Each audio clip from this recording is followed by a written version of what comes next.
Olá, pessoal.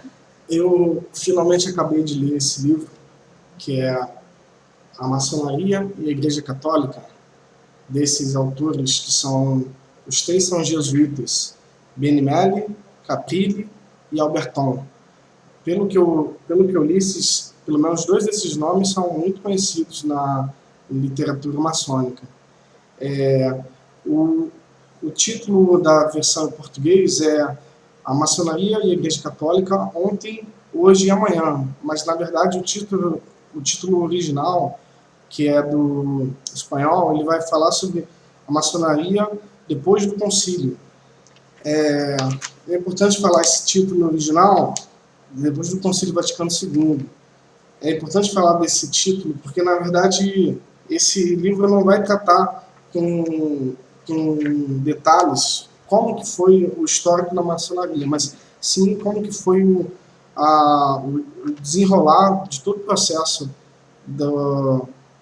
das problemáticas que tem entre maçonaria e Igreja Católica depois do Concílio Vaticano II.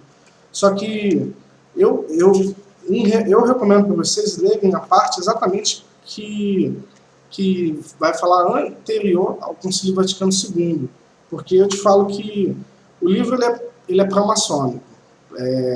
O autor pode negar, mas ele claramente no final, na metade para o final, toma uma posição pró-maçônica.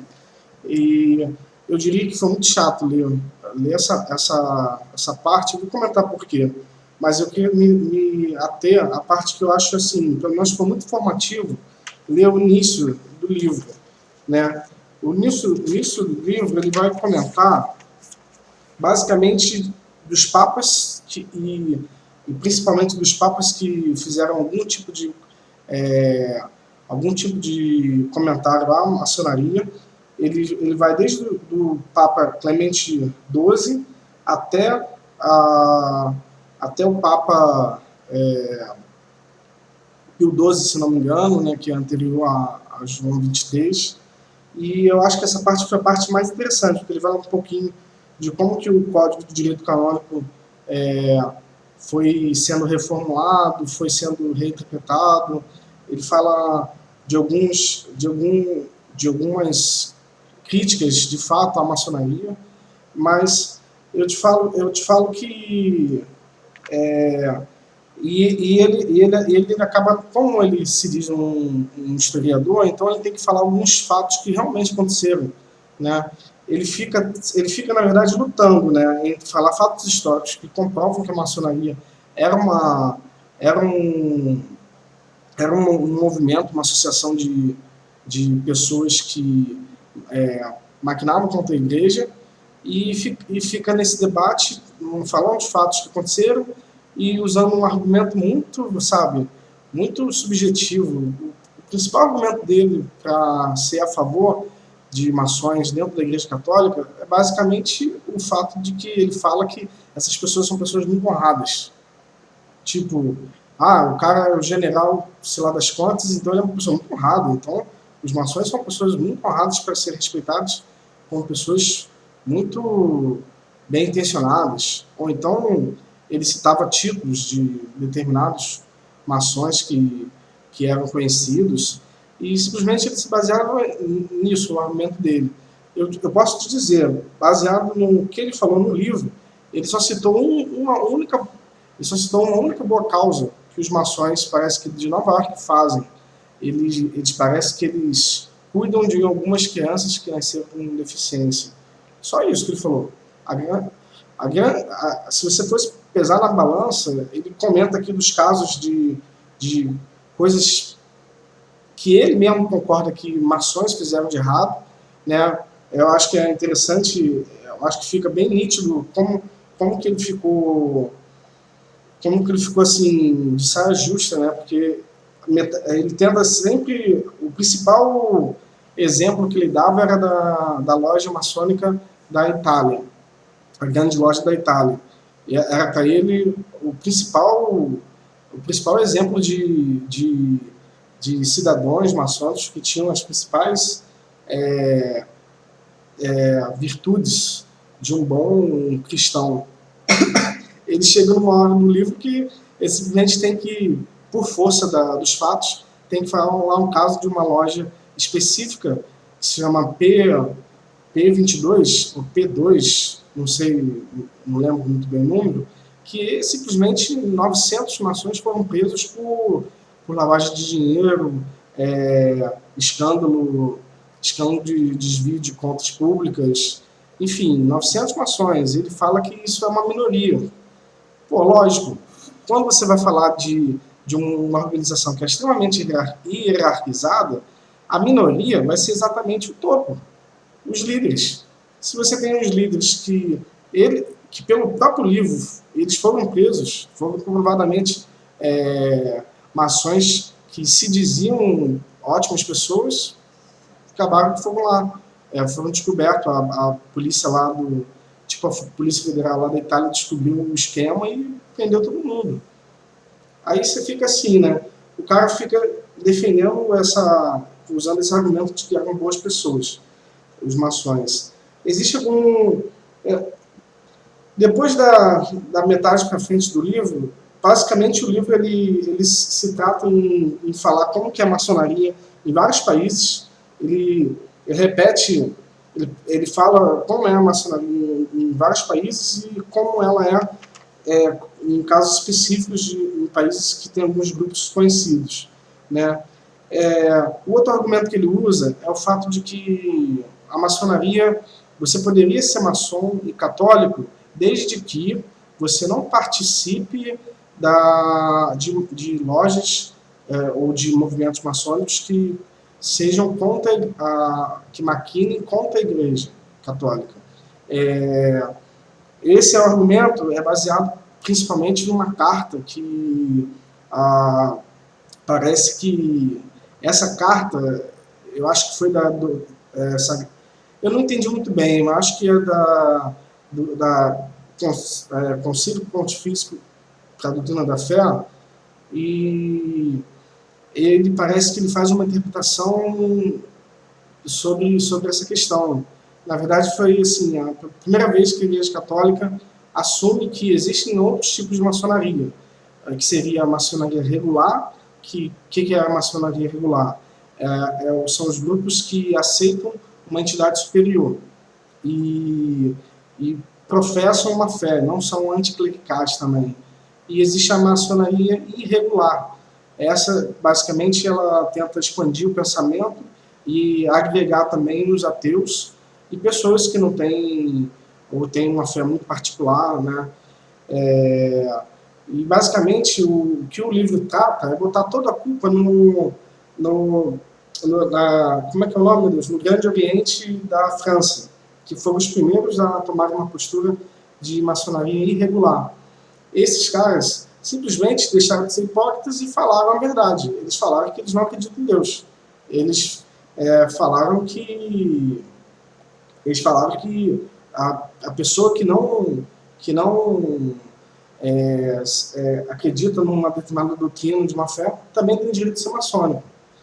Para mim, eles simplesmente exporam aquilo que todas as outras lojas expõem, porque você, para ser maçom regular, você não tem uma livre escolha de religião. Você tem que, pelo próprio texto, ele tem uma parte aqui, um apêndice muito longo, são quase 100 páginas de apêndice, que para mim foram horríveis, assim, só as constituições de Anderson é interessante ler, mas mesmo assim faz um apanhado muito pequeno, mas o que eu quero dizer é o seguinte: você, para ser maçom, você não tem a sua fé particular, você tem liberdade de ter a sua fé particular, mas é exigido que você siga a religião predominante na sociedade que você vive. Então, tipo, você não acredita porque tem fé numa determinada doutrina. E o cara vai, apesar de ser jesuíta, tem coisa que eu não entendo nos jesuítas, mas eles são muito estudados, mas no final aqui vai até citar o nome de um como sendo de fato maçom, acho que é o Caprilli. Ele nega, mas para mim, se não é maçom, pelo menos é financiado por esse grupo, para poder fazer uma obra como essa, de divulgação tão maçônica. basicamente foi isso. A doutrina da fé, ou a antiga Inquisição, ela basicamente, a grande maioria dos textos que, se você for também pesar entre textos pró e contra maçom vindo da própria igreja, a grande maioria da doutrina da fé vai falar que a igreja católica permanece com os mandamentos antigos, que é de negação da maçonaria, excomunhão daqueles que participam, e até reafirma que esse tema é tanto para os maçons regulares e irregulares. O que acontece é que a gente sabe que o mundo ainda é muito grande, né? E existem forças desiguais em vários países, né? Em alguns países que, vamos dizer assim, tu tem uma maçonaria mais moderada, você, você tem até a aceitação de certos episcopados que aceitam grupos maçônicos, porque naquele lugar o grupo maçônico é extremamente útil para a Igreja Católica naquele lugar. Eles são pessoas que detêm certo poder em relação ao contexto local. E nesses grupos eles obtiveram de seus bispos superiores o direito de poder professar a fé católica e pertencer ao grupo maçônico enfim, não ser excomungado. Para mim, é tudo força política. Tanto tem força política em cima disso que o tal do cânon 200, 2332, alguma coisa assim, que é o tal cânon famoso, ele a interpretação do cânon 2335, que é o tal cânon que vai falar que os maçons são excomungados. Ele foi mudado no novo Código de Direito Canônico, eles mudam a palavra maçonaria para grupos que são contra a igreja.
Bom,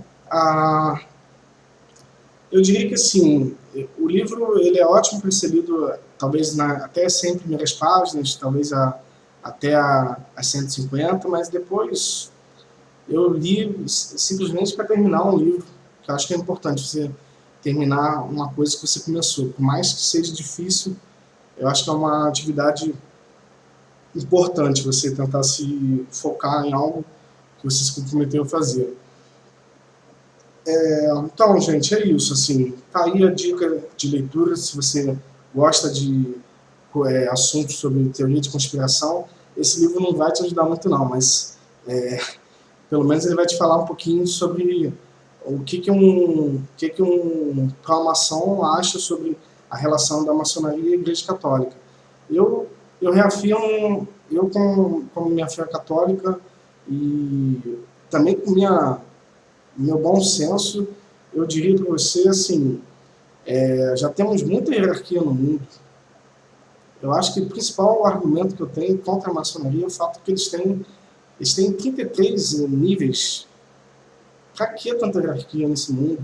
Por que um grupo tem que se estabelecer dentro de uma escada tão grande? Por que o ser humano quer se entender como maior que alguém e estar num grau mais elevado e receber títulos? Isso é completamente antibíblico. Jesus disse que para a gente não ser assim. Esse é o meu principal argumento, assim. Fora outros que, assim, outros grupos mais conservadores atacaram os maçons, mas eu vou por esse, entendeu, gente? Vamos nessa, muita fé em Deus e vamos que vamos. Talvez o próximo livro, eu estou terminando um agora, vai ser um pouco mais demorado que esse vídeo aqui, mas esse próximo livro que eu falar vai ser bem mais interessante, vai ser o livro do Boff, aquele sobre igreja, carisma e poder. Esse vai ser mais interessante eu falar do que esse aqui que eu li. Valeu, gente, até mais.